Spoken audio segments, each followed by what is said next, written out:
JP ನಗರದ HDFC ಬ್ಯಾಂಕ್ನಿಂದ ಹಣವನ್ನು ತರ್ತಾ ಇದ್ದಂತಹ CMS ವಾಹನವನ್ನು ಅಡ್ಡಗಟ್ಟಿ ಹಗಲೇ ಮಟಮಟ ಮಧ್ಯಾಹ್ನದ ಹೊತ್ತಿಗೆ ಖದೀಮರು ದರೋಡೆಕೋರರು ದರೋಡೆ ಮಾಡಿರುವಂತಹ ಘಟನೆ ನವೆಂಬರ್ 19ರಂದು ಬೆಳಕಿಗೆ ಬಂದಿದೆ.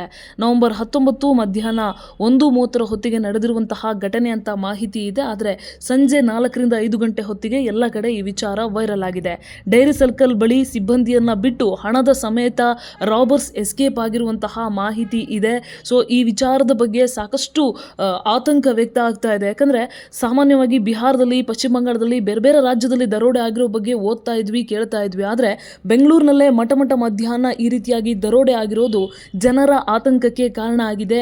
ಸದ್ಯ ಚಾಲಕನನ್ನ ಪೊಲೀಸರು ವಶಕ್ಕೆ ಪಡೆದು ವಿಚಾರಣೆಯನ್ನ ನಡೆಸ್ತಾ ಇದ್ದಾರೆ. ಅಂದರೆ ಘಟನೆ ನಡೆದ ಸಂದರ್ಭದಲ್ಲಿ ಯಾವುದೇ ರೀತಿಯಾದಂತಹ ಘಟನೆ ಹೇಗಾಯಿತು ಇದೆಲ್ಲವನ್ನು ಕೂಡ ಚಾಲಕನ ಬಳಿ ತಿಳ್ಕೊಳ್ಳುವಂತಹ ಪ್ರಯತ್ನವನ್ನ ಪೊಲೀಸರು ಮಾಡ್ತಾ ಇದ್ದಾರೆ. ಅಶೋಕ ಪಿಲ್ಲರ್ ಬಳಿ ಬರುವಾಗಲೇ ಅಡ್ಡ ಹಾಕಿದ್ರು ಅನ್ನುವಂತಹ ಮಾಹಿತಿ ಇದೆ.